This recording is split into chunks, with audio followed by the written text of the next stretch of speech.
Hey guys, it's Rachel. It is Thursday, and you've got me and Kyle this week as always.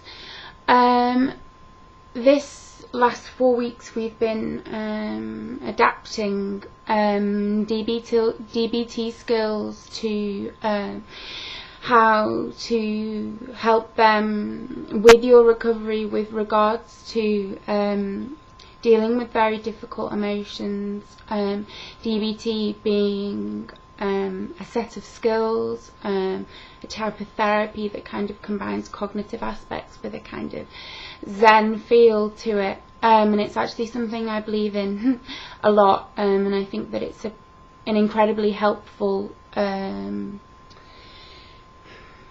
set of skills to be able to engage with, and it doesn't always mean that things are brilliant with it, but yeah, it's something that I believe in more than most types of therapy is incredibly helpful, especially at dealing with that kind of crisis stage, and even if that crisis stage goes on. It's week 4, and this week we're looking at distress tolerance. That was kind of defined a little bit to you at the beginning of the week, and what I'm going to look at today is something called radical acceptance, and what the distinction is between radical acceptance and giving in. I remember learning about radical acceptance when I was in treatment, and it was actually something I was kind of quite yeah, right, how am I expected to just radically accept the fact that I'm fat and just get on with it? And I kind of had that attitude towards it. And what I actually did just now is I just had a look, sorry, can you see me?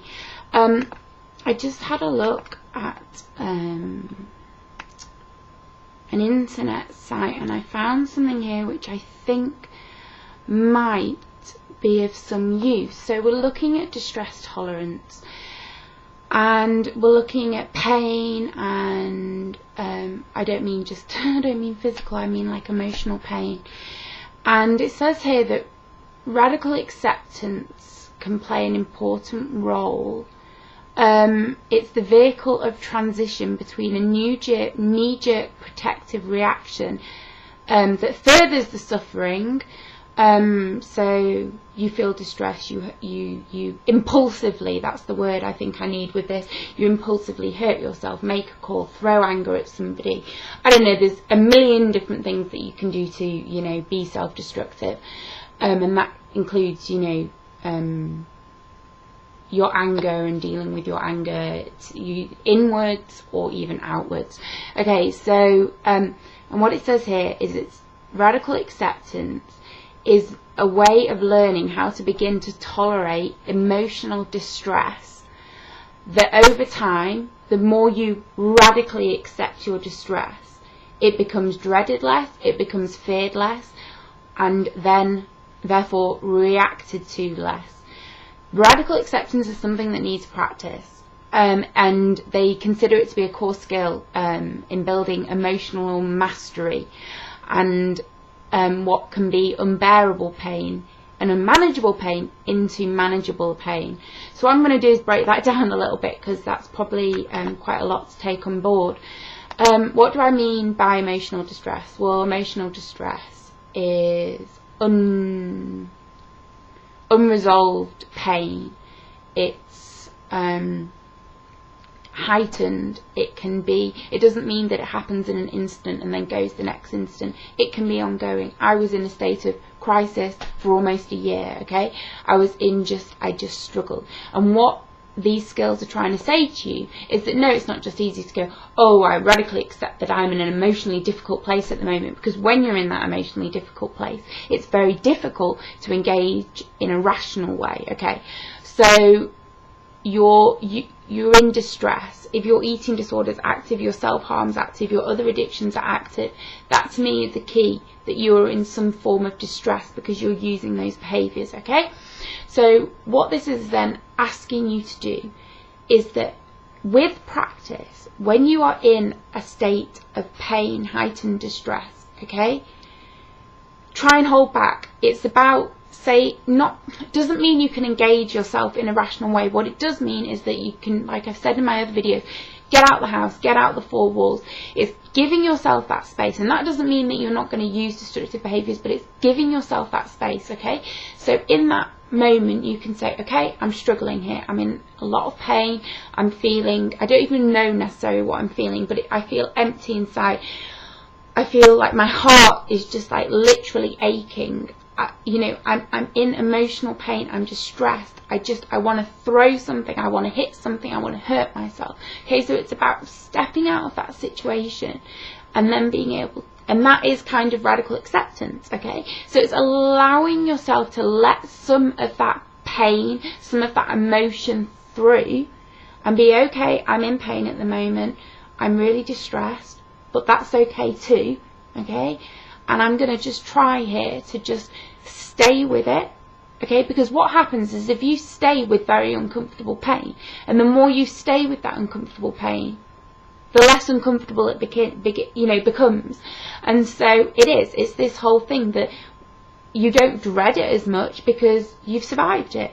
You're not in fear of it so much because you've survived it. So what happens then ultimately over a period of time is that being in emotional distress, yeah, isn't nice. When I'm distressed, it's not nice. But I know that it's going to ease, right?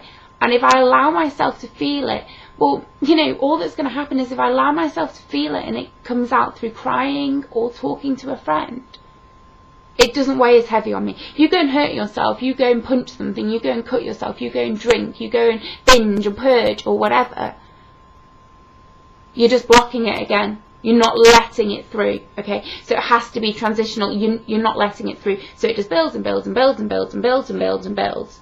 And that's why you end up in distress for periods of time, which can be hours, days, weeks, months, years, okay? Let it through, even if it's just a little bit at first. And you're like, no, this is too difficult. I need to do something to cope. Just start to let it through, because emotions are not going to kill you. They're not. They might be horrible and painful and difficult and make you sad and empty and feel lost. But it passes. It eases. It does. It eases. And the more you allow yourself to let it through, it's not going to build up as much. So over a period of time, if you even say a week, if you've let a little bit out, a little bit out, a little bit out, it's not building. It's not blocking and just building and building and building.